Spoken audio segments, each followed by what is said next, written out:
Welcome to Principles in Practice, episode number 1, where we're going to be talking to two industry-leading executives about virtual hiring. Our first guest today is William Vanderbloemen of the Vanderbloemen Search Group. He's the CEO and co-founder of their executive search group dedicated to helping churches. He's also an established writer, and his latest book is Culture Wins. Our second guest is Chris Heaslip, who is the CEO and co-founder of Leadr, a new type of people development software.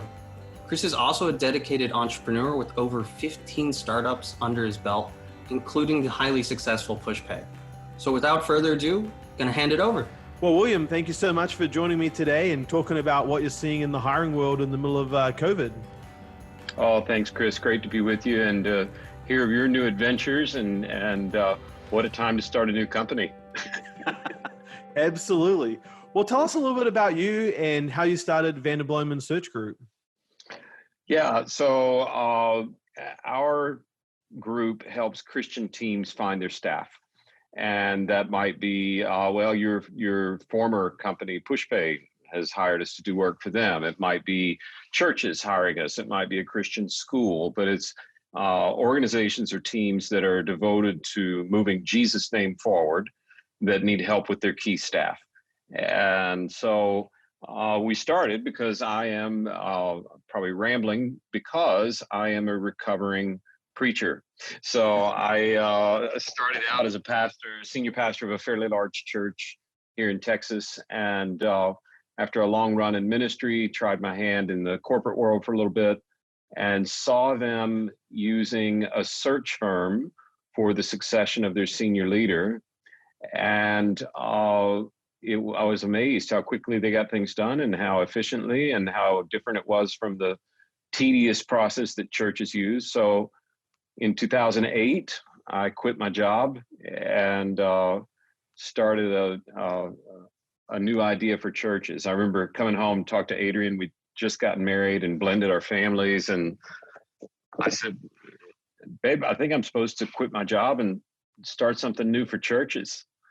And she looked at me and said, that's because churches love new ideas, right?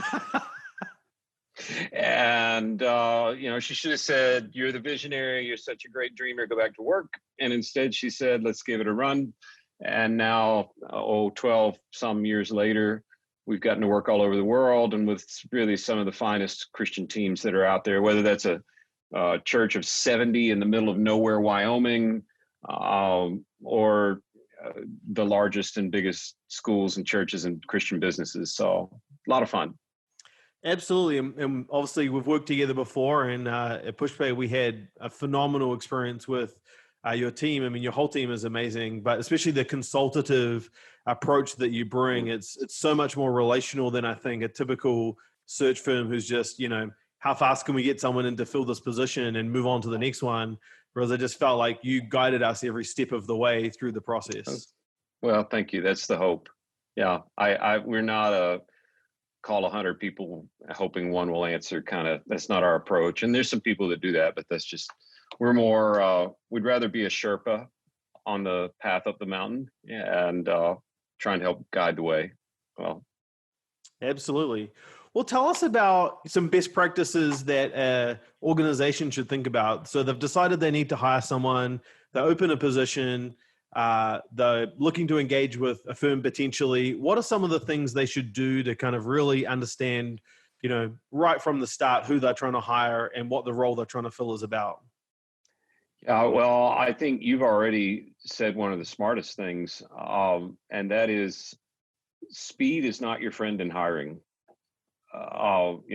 Too often people wait too long to fire and then they're backed into a corner and they have to do a replacement hire and they feel like they have to do it very quickly. But I think the number one rule that I would pass on to your audience in HR is hire slowly, fire quickly. And I know that goes dead against the grain of the software world where you're having to hire and scale up fast and win the race to be the battle of the firstest and all that. So I get there's a relativity to all of this, but boy, I've just not heard many people say, we took too long to make that great hire. I have heard people say, we went too fast and it just wasn't quite right. And undoing a bad hire, it's like the old saying, Chris, that I tell my kids all the time. If you don't have time to do it right, you really don't have time to do it twice. Absolutely. So I would say go slowly and deliberately. I think that particularly in this age of pandemic, it's trickier than ever to hire. Because on the one hand, you might say, well, unemployment's, in double digits for the first time in forever. There are lots of great people. Well, if you're running a Christian organization, you want people that feel called to your ministry, Yes. not people that are desperate for a job. So how do you tell the difference between a head of a household that really just needs to put food on the table and somebody who feels really called? But that's going to take some time. And then on the flip side, really talented people who are in a good situation right now. I don't know anyone who's trying to add more uncertainty to their life during 2020. Like Absolutely. we got plenty right here. So, adding more by taking a new job and relocating family, that's hard. So the hiring is actually trickier right now than any time I've ever seen it. And it takes a little more time. And, once you've decided, okay, I'm going to take a little time, I think my number one advice to people is know yourself. A great hire, the image we use all the time is you're calling us in to do an organ transplant, right? So like you need a major system run by somebody from outside your body. And we can go find, you need a kidney transplant, we can go find a donor list of kidneys. Yeah, that's great. But if there isn't a tissue match, and you can put a healthy kidney into a healthy body, and if the tissues don't match, it's just a bad ending for everyone. So that sounds morose, but I think knowing yourself, not who you want to be, but who you really are culturally. Wow. And there's a big difference between the two. I would love to win the NBA slam dunk competition. That would be awesome. Right? But it ain't happening. I'd love to win the Masters. I don't think that's happening either anymore, but I had a better shot at it, than in the NBA. But, too often I see people say we're going to hire for culture, and then they set cultural values that don't reflect who they really are. And they're just setting aspirational values, and they're hiring mismatches, and the tissue doesn't match, and it's a bad transplant. So that's more rambling than you wanted. But in preparing for this, I listened to some of the other podcasts you've done, and you talk about kind of being led by the Spirit versus being too process driven. Do you think people should sit down and they should write out a very prescriptive description of who they're trying to hire? So when someone ticks all these boxes, they kind of can say, oh, this person ticks 31 boxes, therefore they're the person? Or do you think there's more kind of emotive, wow, this person feels right, maybe they're missing some parts? Or is there somewhere in between that you've seen work when you work with your clients? Yeah, I think the clear answer to your question is yes. So it's all those things. Like there is a process. There is a pattern. If you think about the creation narrative, what is the very first act God does? He brings order out of chaos. Yes. What does he do after that? He sets patterns into motion, day and night and seasons and months and years. So our God is not a willy-nilly God. I mean, he can do whatever he wants. And there are all kinds of cool stories in the Bible where he makes time stand still. Well, that happened once. Other than that, it had, and he raised Jesus from the dead. Well, that happened once. And, so I think the feeler in me wants to make hiring a spiritual thing where you just have to use the Force, Luke, and turn off your computer and don't, like that, right? And that's fine and well. There's a piece of that for sure, because there is no smoking gun. We have so many boards, Chris, whether it's a school or a nonprofit or a church, and they want us to administer a test to candidates so they can see who the right one to hire is. And if there is a verse that God keeps putting in my mind the longer I do this work, it's the line that David said when he said, oh my goodness, we are fearfully and wonderfully made. And there is just, people are too complex to be reduced to a personality profile. Now they're helpful, right? So that's a box, personality profile. A box is competencies. A box is certainly character. Now we're all flawed. If you want to find out whether William's a sinner or not, I'll save you the work. Yes, So, but are there redundant patterns are there patterns that keep coming up, or recidivistic patterns that keep coming up? Well, that's a box you need to check. Am I competent to do the work? That's a box you need to check. Do I fit the culture of the organization? Box you need to check. So there are all these boxes for sure, patterns. God loves patterns. At the same time, there is a moment where the work that we do and the work of hiring is really a gut level decision. And when you talk about the work of the priests in the Old Testament, and they wore these things on the breastplate, the Urim and the Thummim or something like that, right? It was basically two large dice that they threw to make big decisions. And it's like, I can't figure it out. What do I do? Guide me, Holy Spirit. The last place they threw dice, by the way, is when the disciples chose a replacement for Judas, and they chose Matthias. Got down to 2, they cast lots. After that, Pentecost happens. The Holy Spirit comes into the hearts of believers, and you never hear about dice again. And so there's a thing that happens after all the check boxes and all that you have got to be in tune with God's Spirit to really understand, is this someone he's calling and placing in your organization? Because when that happens, that's a magic you can't pay enough for. It's priceless. Yes, absolutely. When you find that perfect match and you say, wow, this person is the right person.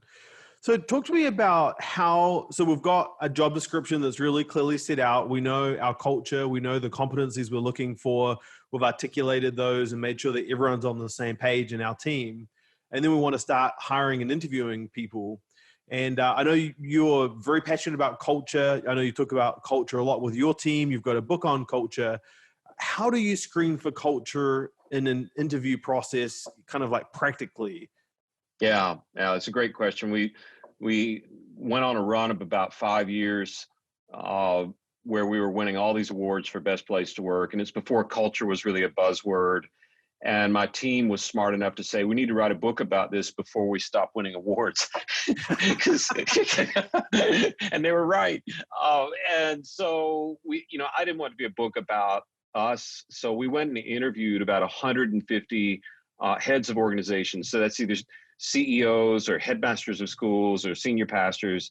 And some of them were Christian, some of them weren't, but they were all people who were winning awards for best culture. And we're like, what are they doing? And what's congruent with how we're doing things? And one lesson that we heard over and over is they took a long time to figure out what their cultural values really were. Like North Point, who you and I know very well, they've got a great culture. And a few years back, so not a long time ago, but a few years back, they're like, we got too many insider jokes. We assume people know what the values are. We don't really know, so let's name our values. Well, if you know North Point Church in Atlanta, they have a pastor who's pretty dang good with words. Like, yes, arguably one of the best in the world. You would think the staff would look at Andy and say, go write down our values. They took a solid year to uncover their values. Wow. And we walk through that in the book, but I'll give your listeners one question that they might ask in a staff meeting. And maybe you start just with your senior 10 or 12 people, or if you're smaller than that, whatever that number is. And you ask this question, you say, so first of all, let's tell some stories of some of the biggest wins we've had. When was a day you went to bed saying, we did something good today in whatever your field is, right? So you tell those stories for a while, and then you then ask this question. So if we look at these stories and we look for common threads, answer this question. When we are functioning at our very best, what do we do that's common to us, that's uncommon to other teams around us? So let's say it again. When we're functioning at our very best, not at our worst, when we're functioning at our very best, what do we do that's common to us, just secondhand, that's uncommon to other teams around us? So like too often people define their cultural values and they just look up some really great words. Like there's a company here in Houston that had the values of trust, integrity, transparency, and communication. I think those were the 4 values. And the company was called Enron. Yep. Right? So like, No, that's not who they were. I mean, they just picked that. Or if you're a church of a couple hundred and you're like, man, Stephen Furtick's got the best thing going on in the world. Let's just take their values and use it. Doesn't work. It's what you as your team, when you're functioning at your very best, do that's common to you and uncommon to others around you. And here's how this works in interviewing. So I'll take one example from our company. One thing that we do that's frankly a little dysfunctional is we're kind of OCD about getting back to people. And we're not perfect, we mess it up, but as a rule, we're going to get back to people scary quick. What we've learned over the years is nobody gets back to anybody. Like, the standard practice is very slow response time. And it's just amazing to me. Like, I used to walk around and say speed wins. Like, if you just get back to people, they'll sit there they'll go on, I can't believe you actually got back to me right. Well, yes, and not with an automated reply and, calling me Bruce, since that's my first name and not William, which is what I go by, like, no, like a real response quickly. So, and it's something that's born out of my personality. I started the company with nothing in 2008, which was a brilliant time to quit your job and start something new for churches. And so, if I didn't get back to people quickly, we didn't eat. Yes. So as the company grew, I kept hiring people with the same neurotic compulsion to get back to people. Well, it's just kind of who we are now. And so we know that about ourselves. We know that makes us weird. I know that means there's some super qualified people who would be very unhappy and a bad fit at our company, right? Doesn't mean we're better. It's just our idiosyncrasy that makes our culture what it is, okay? So when we're interviewing, we interview for the value we've named is ridiculous responsiveness. We interview for that. Chris, we fly you to Houston to come check out what we're doing. Now, it's a short flight for you now. You're in Dallas, so you just jump on that bus called Southwest Air and zip on down here. But you have a long day, and then you're delayed going back because it's raining yet again in Houston. And you get in late, and it's 10 o'clock, and you just want to see your family. And then you get a text from a number you don't know, and it's, well, hi, Chris. My name's Holly. I work with William, and I wasn't in the office today, but I heard you did an awesome job. I'd love to get to know you sometime. So you ignore that, no big deal. You're not going to lose the job. You respond to Holly and say, hey, just walking in dinner with the family, but let's talk later. Ding, ding, ding, ding, ding. Wow. Now don't do it while you're driving, right? There's ridiculous and then there's insane, but like Holly might even text you back and say, oh, that's awesome. I'm just sitting around watching the Texans play Monday Night Football. We're horrible. And I don't think there's any chance we win the Super Bowl. And if you don't write back, fine. But if you write back and you say, it's funny, I was just thinking about that, and I looked up the odds, and it's actually 6,451 to 1 that the Texans are going to win the Super Bowl ever. And now, okay, one thing we do when we're at our best is we get asked to solve problems we've never seen before. Yes. And a lot of times the normal response for people when they have a problem they've never seen is, I can't do it. How would we? Not, let's find the solution. So the value for us is solution side living. That's another one of our 9 values. And if you just responded to Holly with a solution to a problem you'd never seen before, that really means nothing to your world. Now it's like, wow, Chris might be the same kind of crazy we are. And if you make a snarky comment like, but we all know Jesus will probably get back before the Texans ever win the Super Bowl. And now you're fun, which is another of our values. And so now you got the job all done, tied it up, just come in and sign the papers. No, not that fast. Don't go too fast. But our interview is built around our cultural values. One of our values is ever increasing agility. Now, some parts of our company need more agility than others. I don't want a creative finance director. Like, that's not a good thing, right?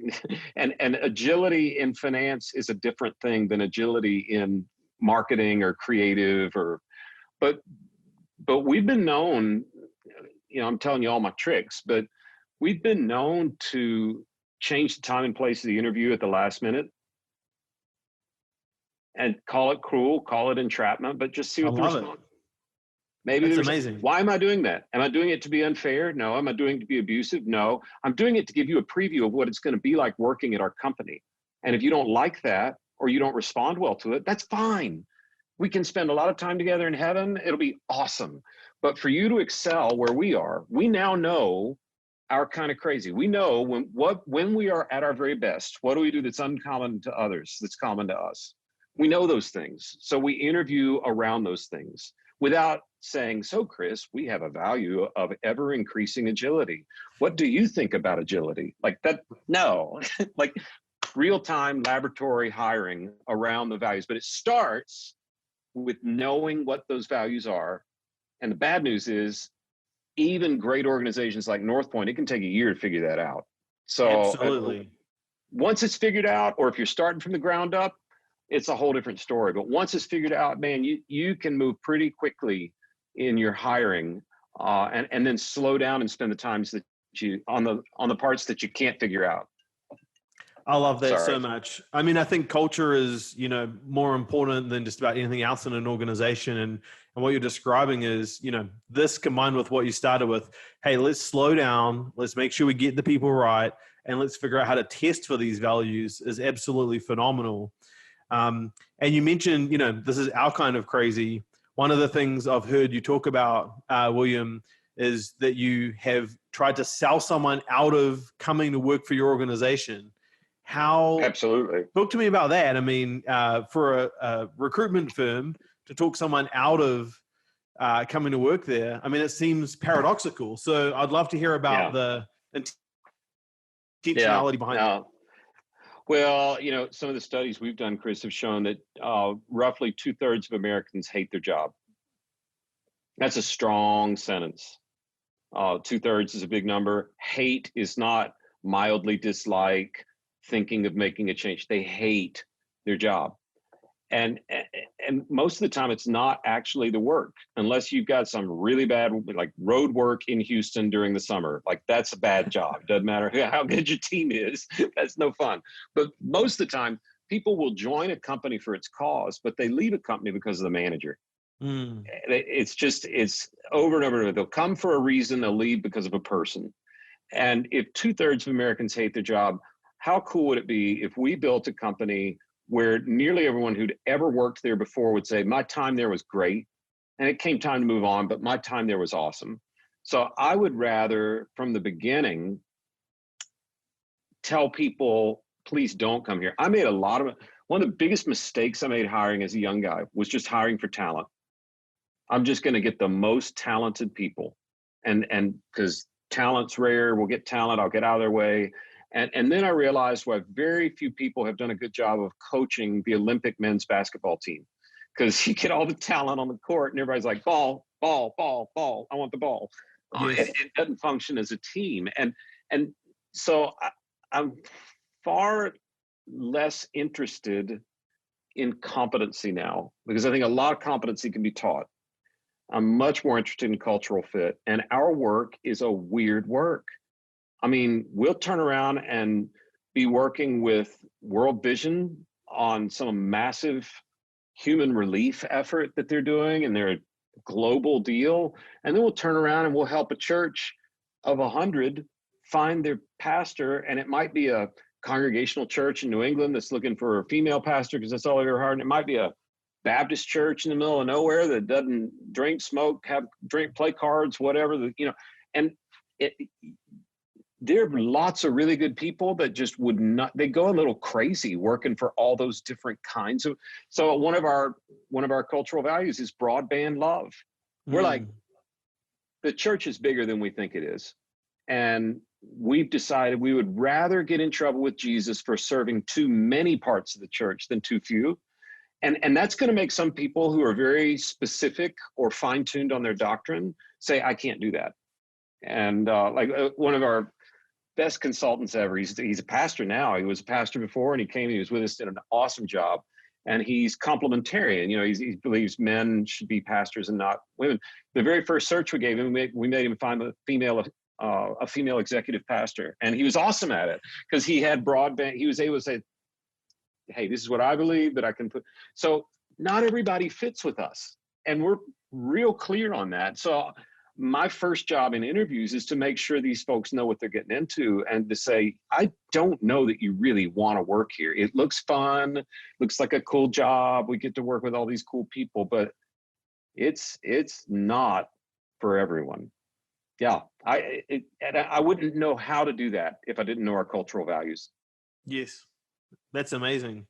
Let's change gears and talk about what you're seeing right now in the world of hiring. Obviously, being in this kind of COVID world, how has that impacted what you do, and how are you doing searches remotely now over Zoom? And if so, how was that experience for both the hiring organization and the candidate? Yeah, well, let me preface all that with a very firm belief I have that if you look at church history as a whole, like all the way back to the beginning, and you ask yourself, when did the really big moments of seismic church growth happen? I believe there's a common denominator, and the common denominator is seismic church growth happens right after a big communication breakthrough. Mm. So Rome builds roads like no one ever has. Paul hits the road and plants churches that become the churches of the New Testament. So then Alexander does this, basically taking over the world, and there's a Koine Greek finally instead of 45 dialects or whatever. And you fast forward a little while, and now that we have a common Greek, we can have a New Testament canonized, right? Go a millennia past that, 1,200 years past that. Printing press is invented. Yep. Luther puts a Bible in everybody's hands. There's a Protestant Reformation. It's amazing. I've said since the internet started, this is a communication breakthrough worth paying attention to, church, because it is going to usher in kingdom growth like we've never seen before. I really believe if Jesus waits for a long time to come back and history's written, there's going to be a slice of history. I used to think, how cool would it have been to grow up during the Renaissance? Like when all this art's coming out and well, I think we're living in one. And yes, there's a pandemic, and yes, there's race riots, and yes, we're facing a presidential election that has polarized the two dogs in my house because everyone has an opinion. But I mean, yes, it's a hard year, but man, if you drop back and look, we are living in an amazing time. So I am the first to embrace communication breakthrough. Okay. So that's a long-winded answer, but I so thank God that the pandemic didn't hit until we had the technology that we have. And yes, we've been practicing this for a year. We've probably done 20,000 Zoom interviews before the pandemic. Wow. So this is not like new to our company. So we're all for it. It's helped. I mean, I think it's going to be a both and for churches going forward. I don't think they're just going to be remote, but my goodness, could we have the finance committee meeting over Zoom instead of dragging ourselves up to the church, you know? So I'm all for the communication. Now here's the backside of that statement. When it comes to hiring a critical team member, there is no replacement for face-to-face. And I'll just give you this theological thought to chew on a little bit. If today's communication were really as good as face-to-face, why didn't Jesus just Zoom it in? Right? I mean, why did he choose to be born in this smelly stable and come? Why was that what the Bible calls the fullness of time? Why not now when we're modern and wonderful? I don't think there's a replacement for incarnational face-to-face meeting. And so you ask how we're doing hiring now. Yeah, we're doing a lot more virtually. It's a lot more triage, and we're learning some tricks about how to do that better. But there is so much communication that goes on when two people are in a room. There's just an energy. It's back to that question of process versus spirit, right? There's that feel of, is this right or not? I know that sounds like an evasive answer, but we are reserving our face-to-face interviews for the most critical parts of our process. which is saving our clients money on travel. That's awesome. But I have not found a replacement for face-to-face particularly on a critical hire. Now, I will say this: if the job is a job that's going to be executed virtually, absolutely you can interview virtually. Online campus pastor, why not? You know, my friends at Belay that you know very well, they want to interview virtually. It's awesome. All their work's done virtually. But if you're going to have somebody that's doing human interactions and call them pastor, then I think you're shortchanging the church to not have some face-to-face. And our clients are starting to see that. I think we're also starting to see that there's a great advantage to us being able to go remote. In our office, we were preparing to start 5 remote offices throughout the country. We literally had signed the paperwork on one and hired a guy for another at the end of February.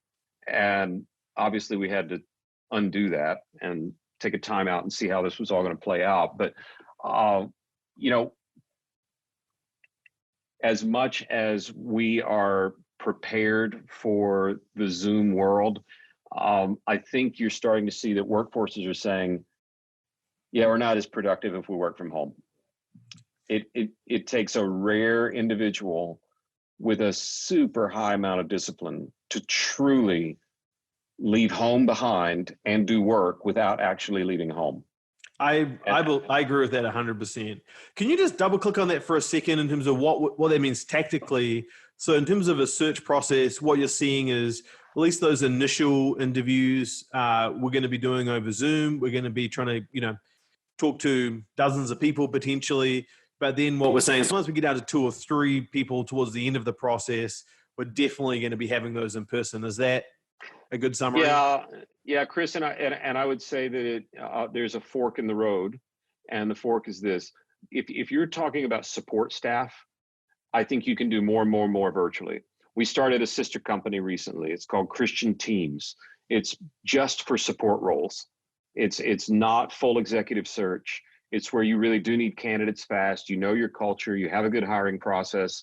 And you need us to vet a short list of candidates and bring them to you. That, yes, I think I can do virtually, and yes, then trust you to take it from there. What I would call, and pastors might not like this term, but what I would call the C-suite of an organization, or in pastor talk, the pastor and the exec pastor and maybe the finance director, sort of the top tier. I really think the finalists you have to see face-to-face, but you can do virtual all the way up to interviewing finalists. Love it. Now, talk about when you started doing Zoom. I'd love to hear about some of the learnings that you kind of found, like what didn't go so good when you started doing, and probably this was a few years back, even before COVID, I'm guessing. But like, what were some of the things that worked and didn't work? Yeah, I think we started using Zoom the first week it was available. We really did, because Citrix was horrible. Sorry for Citrix fans out there. I actually get hate mail from Citrix people for mentioning Zoom so much. I'm not kidding. And WebEx, all of it. We couldn't find a platform. Maybe we were theological imbeciles or technological imbeciles and just didn't know what we were doing. But we've been using Zoom a long time, and it's whether it's Zoom or Skype or what have you. I think one really critical thing to understand with virtual interface is it's a great way to interface with someone you already know. Yes. It's a horrible way to have a first introduction. And I think that people need to recognize that. And my experience has taught me people are afraid of the hard work of hiring. It's part of the reason I need a DI on the disk and that's it. Or they need to find a way to cut people out or make snap judgments. I read an interview with the CEO recently that said, I do 7-minute interviews and then I just know. And I bet you anything in 10 years, she writes another article about I was wrong. Because people are just, so meeting first time over virtual is really hard. And there's some things you can do. I mean, camera angles. I mean, the normal camera angle for Zoom is the laptop's down here and you're looking up and then I've got my Jesus, or is it the light? It's awful. And I've got 15 chins and I'm washed out. And, I think the grace people have for lack of production quality is pretty high right now because we've all been stuck at home. But don't underestimate good lighting, good camera angles, good preparation. I very rarely do this over Wi-Fi. I just don't trust it. I've never have a wired connection go out, and Wi-Fi has happened too many times. I would say be prepared. I think of whether you're on the candidate side or on the interviewer side, a virtual interview requires more preparation than an in-person interview. Yes. And you say, why? Well, for starters, if you're really going to connect with people, you can't look at them. I'm looking at the green dot on my screen. I want to look down at you, but then I'm not looking at so I better know a lot about you and be able to interact with you without reading your face. And that's hard, right? I better be on time. And that means the first board meeting I had at a church, I was the young associate pastor at this church full of retirees. And I got there 2 or 3 minutes late, and I thought, well, we're fashionably late. And everybody just stared at me. And then this wonderful older man who didn't seem very wonderful at the time leaned up and said, you know what we learned on Okinawa? I'm like, oh gosh, this is not good. And he said, what did you learn on Okinawa, sir? In Marines, we have a saying, if you're early, you're on time. If you're on time, you're late. If you're late, you're dead. I'm like, wow, welcome to church. But he was right, and he's particularly right about virtual meetings, because if I had a nickel for every time I've met a candidate who the first 5 minutes of the meeting is this on? Can you hear me? Like, all that needs to be done before the camera ever comes on. So be prepared like you would never be prepared, both on a logistics side and doing your homework. Learn the candidate and their family well enough that you're not trying to look at them and figure out what are they, so you can look at the green dot. Learn enough about their life that you can try and have a real conversation when you're really talking to a screen. So and does that apply to the interviewer as well? Obviously not just the interviewee. Yeah. Both and. Yeah, both and. I mean, you don't want to come off like the creepy stalker, like, I saw your son's kindergarten play the other day on. No. So, but it doesn't take a lot of work to be prepared. The old NBA great coach, Phil Jackson, coached the Lakers and the Bulls, more NBA titles than anything. He was asked in one interview, what's the secret to your success? And he said, I am just amazed at how people don't listen. And if you'll just take the time to listen, you'll know what to say. And now Phil loves to do Phil's deep thoughts, but the man did win some games, right? And he managed some personalities. And I think the interviewing takeaway there is do some listening ahead of time. Like, if you're interviewing with a church, find out, or if you're interviewing a candidate, find out if the other person on the call is already open. Find out if they're in a hotspot. Find out if they're meeting in person. Are the kids meeting in person yet or not? If it's a school, are they having to do virtual learning? Because there's some serious pain points. And when you will identify with people's pain points, you immediately create a bond that mitigates some of the lack of bond that happens in virtual. That's amazing. Talk to me about how you've had to adapt to the process of interviewing for virtual. Are there any other specific things that you've had to do or change? And maybe related to that is how do you screen? Like, we just talked at the top of this call about a lot of the things that we've built to test, culture fit. How do we adapt that for a virtual environment? It seems that there's a lot of things, especially in interviewing for culture, that is much more challenging to do virtually. Very, very difficult. And I think you just have to know your cultural values and be able to ask, how can I interview for agility when we're doing this over Zoom? How can I interview for broadband love? How can I interview for ridiculous responsiveness? And, honestly, Chris, I think part of the interviewing now is, like it or not, nearly every position, there's some that aren't so much, but nearly every position that we interview for, the person in their job is going to have to do something over Zoom. If it's a president of a university, they're going to have to do some things over Zoom they've never done before. Gone are the days of, well, we're either University of Phoenix or we're Harvard. Like, no, everybody's everything now. Yes. So, same with churches. You can't just preach in a room. You have to be able to preach to a camera, right? So I think we are actually assessing some of the candidates' ability to do things virtually because part of the job is going to have to be done virtually. I think we're learning that it's more important than ever to interview for the person's ability to celebrate their local context. Now, what do I mean when I say that? Nonprofit, school, church, company, whatever it is, now that the world has flattened and you can receive instruction from any school anywhere from your bed, or you can receive the best sermons in the world on your morning run, everybody's figured that out now. So why in the world would somebody come listen to me preach in my 500 person church? Here's why. Because you're the only person that's been appointed to pastor that particular spot and those particular people. So when I'm trying to figure out if you're good for a fit, I want to know, what have you done to love your community? What have you done with your particular local context? Because the big content is flattened and everybody can receive the best of the best. So how are you, I call it hyper contextualizing your ministry or your work at a school. And if I can see that you've been able to figure out ways to minister in a way that nobody else can to your particular environment, that tells me it's time to start interviewing you about this other particular environment and whether or not you can transfer to there. And that's a whole nother puzzle and a whole nother podcast. But I think that's a few things that we're learning as we go, and we're learning more every day. And how does that change, because we do so much more virtual, how does that change when you get down to the final, say, 3 or 4 candidates? How does that change how you interact with them? Do you try and spend more time with them because now we're down to a small group and we've got to choose from them? Do we have them come in for a half day where maybe they would come for an hour because we've met them multiple times? How does it change the kind of in-person part? I think it depends entirely on the position you're interviewing for. Okay, and then and what I mean when I say that is the farther up the org chart you go, the more time you need to spend with them.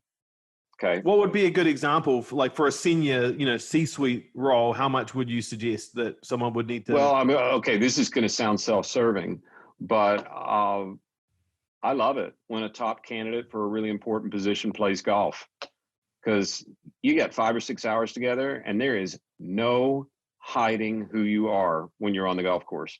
Like, if you have a temper, it's coming out. If you're careless, if you have reckless abandon and take it over the water every hole, it comes out. Like, you're going to show me who you are on the.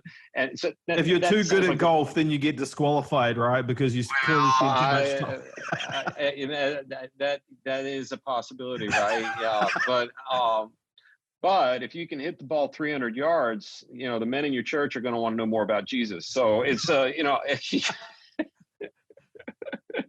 no, that's just one example, but I think, you can't spend forever with somebody, and you've got to have a template. And we, after doing 20,000 or so interviews, we do have a process we walk people through that we're pretty confident with.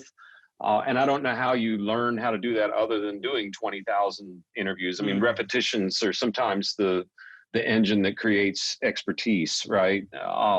So I would say the position, the higher the org chart, the more time you spend together. And then the type of work they're doing, if it's highly interpersonal, then there needs to be more interpersonal time spent. And I'm picking on the finance director. I love our finance director. She's awesome, but she doesn't really have to interact with people a lot. So it's not as, it really is about the numbers, So we want a cultural fit. You don't want to hire a brilliant jerk. That's never fun. But I think it depends on where they are on the org chart and what's the nature of the work they're doing. Got it. Have you got a story perhaps where someone did this really well? Managed to fit the hiring process to, their unique culture and in terms of building out, a hiring plan? Yeah. Well, I would put our hiring plan up against most, and we don't get it right all the time, but it's pretty dang good. And I don't even do a whole lot of the interviews anymore. On the church side, Life Church does an amazing job. And it is a grueling interviewing process, but they move very, very fast. So the interviewing process is just a prelude to what it's like to actually work there. That's the best thing, is when the interview process is a mirror image of what it's like to work there. The worst is when they don't match. That's where, Yes. I tell people all the time, whether I'm talking to a candidate or a church, I think my job in this equation, to borrow from a biblical story, part of my job is to make sure nobody walks down the aisle with Rachel and wakes up next to Leah. Like, I married who I thought I did, not, oh gosh, who's that? So when there's a mirror image between interview process and what it's like to work here, that always has a higher probability of working out. This has been amazing, William. I'd love to move to the quickfire segment. We're going to fire some questions at you, and Sure. give us some short answers here. So the first question is, tell us the most impactful book that you've ever read. The Bible. Apart from the Bible. Well, I can't pick a favorite flavor. I can't pick a favorite color. I can tell you the best book I've read in the last year outside the Bible, Atomic Habits by James Clear. Fantastic. And I read it a couple times now. It's a fantastic book, tiny changes that will make a giant difference. And I would suggest it, even if you just want something to get sermon illustrations from. It's an amazing book. Okay. Tell us about your leadership style. Oh, it's changed all the time.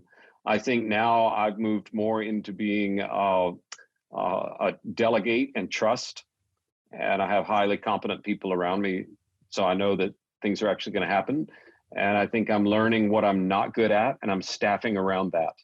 I've quit trying to hire people that are like me, because that's not a great idea. Well, and I think that's the natural tendency for leaders, right? Is to build an organization full of people like them. And then when things break, you don't know how to fix it because you've got too many of the same people on the bus. Okay, third question. How do you define success? Success for me is that when I die, Jesus is going to look at me and say, well done. And I'd love to hear, yes, you're forgiven of the things you did that were not good. And I'd love to hear you did a good job trying to move my name forward. I'd love to hear that you did a good job of being a husband to Adrian and a father to the 7 children that you have. And, I tell our team this all the time, but I am convinced that when Jesus and I have our immovable appointment, call it, he is going to look at me and he's going to say, why did you do that to my chessboard? Why'd you move the person where you moved them? And I really want that to be a good conversation. And that sounds melodramatic, but this is so far from a transactional business for us. This is super holy ground, and success for me would be hearing well done on those fronts. That's so great to hear your heart. So often we just see the day-to-day, hey, this person's in this line of work, but to hear your heart behind why you do what you do, I think that's incredible. Okay, fourth question. Apart from Zoom, tell us about a piece of software that you've been enjoying lately. Can it be an app? Sure. Yeah. So Training Peaks. So I turned one of those round numbers this year, so I get 5 extra minutes to try and qualify for Boston, the marathon. So I'm trying to, instead of gain the COVID-19, I'm trying to get in shape and see if Boston's on the bucket list. I don't know if I'll get there or not, but Training Peaks is like individualized running coaching that I think I pay $2 a week for. And I get regular emails, and then the coach reviews my workouts, how I did, heart rate, elevation gain, all that, and loads the next day's workout into my watch for me. Wow. It's pretty amazing. Yeah, it's pretty amazing. So, yeah, but I geek out on techie stuff. So, I could answer a lot of different things, but right now, Training Peaks is my very favorite. I love it. Okay, last question. What is the biggest distraction working from home? I have 7 children. I have a beautiful wife. I have dogs that bark. Oh, man, there's a huge list.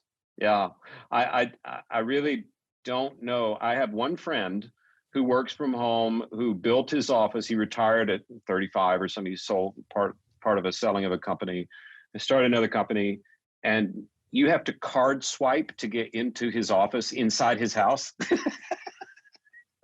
Like, for real. And it's Thinking the soundproof. ROI would be quite good on that. And it's soundproof, and it has a separate exit for him to go out on the porch and think, and nobody can get to that porch but him.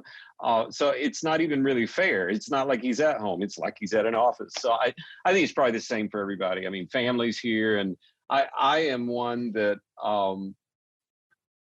I have to work to complete a task and then stop and then complete it. I'll get distracted. And there are just too many good things around here to distract me. And distractions take longer out of my day than I ever think they really will. I'm just waiting for someone to answer that question by saying the biggest distraction is their fridge or something. Obviously not you, because you're training for a marathon. So, oh, well, we're trying slowly. Yeah. I love it. Well, I have two last questions here just about leadership in general. I mean, when you've interacted with and met with, I mean, some of the greatest leaders, I think, especially in the church that we have, what are some of the things that you've just observed that they have in common, you know, that we can all learn from? Well, there's a very short list, and I won't name names, but every now and then a convergence comes together of a leader who has amazing intuition and amazing strategic thinking. I think I've seen great intuition in a lot of leaders. I've seen great strategy in a lot of leaders. But when the two come together, oh my gosh. And I'll pick one that's Chris Hodges at Church of the Highlands. You know, a lot of his friends call him the professor because he just kind of has a system for everything. Well, what people don't forget about him if they don't know him or haven't known him for long is he was a worship leader. Like, he's an artist at his core. So he has this amazing sense of feel for what's going to work, but then has the ability to put strategy and attention behind it. And I just find myself asking, how do I increase both of those things? It's like the killer work ethic and the natural ability, right? That's the Tiger Woods effect. There have been a lot of guys with talent, maybe not as good as Tiger, but a lot of talent.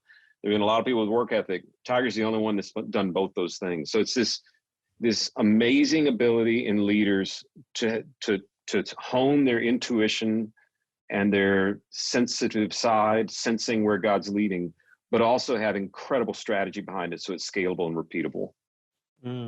That's great. Okay, last question. I would love to hear about a leader who made a personal difference in your life. I have this theory now that, 20, 30 years from now, we're going to forget a lot of the day-to-day and the grind and all of the things we do, but we will remember how leaders made us feel. And I can remember, multiple times it's people who believed in me when maybe they didn't have to. I mean, I just think one of the things leaders impart to people is that it makes people feel valued. I'd love to hear about a story, a time where there was a leader who just, really made you feel like you could succeed when maybe you didn't think you could. Well, there's a lot of them. I mean, I could pick a lot of them, and I'll make part of the crowd mad for picking any one of them. But, you're going to laugh. And I'm not picking some PhD president of this, some Princeton seminary and all. Joel Osteen has been a friend for a long time. We're here in Houston together, and I won't bore you with long stories, but we just ended up in the same crowd several times. And I was at a really, really low spot in my life one time, and my whole world had fallen apart. And I ran into Joel at the mall. I mean, okay, how many things are wrong with that sentence, right? Like, who goes to the mall? William, really? Yes, that's how bad life was at the moment. I'd gotten a moving violation for something stupid, and I was taking defensive driving online, and I'm like, I got to get out of the house. It's terrible. So I'm at the mall, I'm walking around, and I run into Joel, and he didn't even have his, like, if you're on TV as a preacher, you draw crazy people to yourself. So you have to have somebody there to kind of look after you. And he didn't even have Johnny with him. And we stood and talked for a while, and he heard that, here I was, a single dad. This is before Adrian and I were together and married, and I'd had 4 kids on my own. And he knew that I'd left my church. And he said, why don't you come sit with Victoria and me in church Sunday? I'm like, Okay, that sounds good. Well, I grew up Presbyterian. So in Presbyterian world, the first row where Joel and Vic sit, like nobody sits there. Like you would pay people to sit there, right? But Lakewood's from a different part of the kingdom. It's the charismatic world, and the front row is like the royal box, right? So I walk in and sit down and sit with Joel and Victoria and their kids and her mother, and everybody on the rows behind us are like, "Who in the world is that?" And he was like, "Why don't you just keep coming?" And he just kept pouring into me and my kids. And he had that line that he said 8 bajillion times: "You are not a victim, you're a victor." And, I could point to hundreds of leaders that have poured into me, but I think at that moment in my life, that was the very best thing Jesus could have said to me. And he used Joel to do it. Wow. What an incredible note to finish on, William. That is amazing. Where can people find out more about you, your website, Twitter? Sure. Yeah. So we named our company Vanderbloemen for one reason. I have a horrible last name. You can misspell Vanderbloemen in Google about 100 different ways, and it'll take you right to our site. And everything you need is there. There's about 3,000 free resources for leading teams, podcasts, all the social connections for media and such. So just try misspelling Vanderbloemen, you'll get there. That's great. Well, William, thank you so much for your time. This has been incredible, and I know our audience is going to love it. Well, thanks, Chris. The best wishes with you and Leadr, and we're cheering for you and know that God's going to do great things through it. Thanks for joining us today, and we'll see you next time on Principles in Practice. Just want to say a thank you to Chris and William again for joining us today. And if you liked any of their content, don't forget to like and subscribe. Also, check out some links that we got down in the description below. They're going to have some free goodies in there, some free downloadable resources for you to check out. If you want to stay up to date, definitely subscribe. So we'll see you next time on these Principles in Practice.